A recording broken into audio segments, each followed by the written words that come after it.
লাজ লজ্জা থাকলে পুলিশ মন্ত্রীর পদত্যাগ করা উচিত। পুলিশ ফোন ধরেনি। আমরা যা বলি, আজকে হাইকোর্ট নিযুক্ত সিট সেই কথা বলছে। পরিষ্কার বলেছে মেহবুব আলম টিএমসি কাউন্সিলর, পরিষ্কার বলেছে এমএলএ দাঙ্গা লাগিয়ে এলাকা ছেড়েছেন।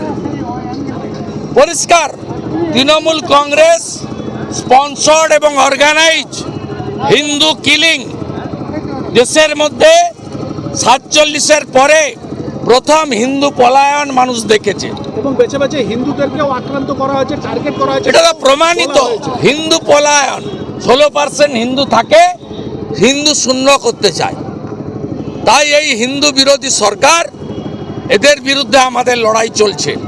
এবং আপনারা শুনলে অবাক হবেন, আমার এক্স হ্যান্ডেল দেখে নেবেন একটু পরে।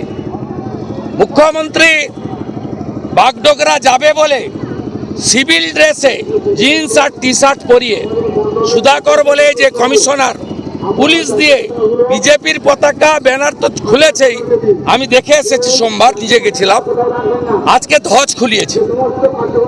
মমতা ব্যানার্জি এবং তার পুলিশ কমপ্লিটলি হিন্দু বিরোধী। এই জন্য তো বলছি হিন্দু হিন্দু ভাই ভাই। হিন্দু যদি বাংলায় বাঁচতে চাও, বিভেদ ভুলে এক হও এবং মমতা আর তার সরকারকে তাড়াও, নইলে হিন্দু শূন্য হয়ে যাবে বাংলায়। জঙ্গি যেন না ঢোকে, অসম থেকে ইধার উধার থেকে লোক আসছে, ডিটেল নিয়ে যাচ্ছে, কেউ ডিটেল দেবে না। এটা কি ডিটেল দেবে না মানে জঙ্গিদের প্রোটেকশন দিতে চাইছে। হরিহরপাড়া মুর্শিদাবাদে 7 শেখ, তাকে ধরেছে আসাম এসটিএফ। উনি কি বলতে চাইছেন আসাম এসটিএফ এর এখানে আসা উচিত হয়নি? তাহলে 7 শেখ থাকতো। 3 বার ঘাসের উপর জোড়া ফুলে ভোট দিয়েছে 7 শেখ। জাভেদ মুন্সি আরডিএক্স বানায়, কাশ্মীরের জঙ্গি, তাকে ধরেছে ক্যানিং থেকে কাশ্মীরের এসটিএফ। সে গোসাবা দিয়ে তৃণমূলের সাহায্যে বাংলাদেশে পালাতে চেয়েছিল, কাশ্মীর এসটিএফ ধরে নিয়ে গেছে। পশ্চিমবঙ্গে 540 কিলোমিটার এলাকায় বেড়া নেই, জমি দেয়নি মমতা ব্যানার্জি। তাই শুধু হিন্দু বিরোধী নয়, শুধু চুরি দুর্নীতি নয়, জঙ্গিদের হাব তৈরি হয়েছে এখানে। উনি কাকে তাড়াবেন? উনার এমএলএ মনিরুল ইসলাম ফারাক্কা নিষিদ্ধ সংগঠন পিএফআইর প্যারেডে হাঁটে। উনি রাজ্যসভায় কাকে পাঠিয়েছিলেন? হাসান আহমেদ ইমরান, সিমির লোক।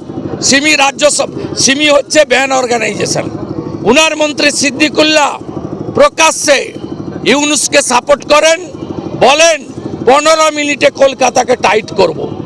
বিধানসভায় বলেন আপনারা 2 আমরা 2, আমরা 2 আমাদের 4। আপনার মন্ত্রী ফিরহাদ হাকিম বলেন আমি সৌভাগ্যবান যে আমি আমার ইসলাম ধর্মে জন্মেছি, দাওয়াতে ইসলাম দেন।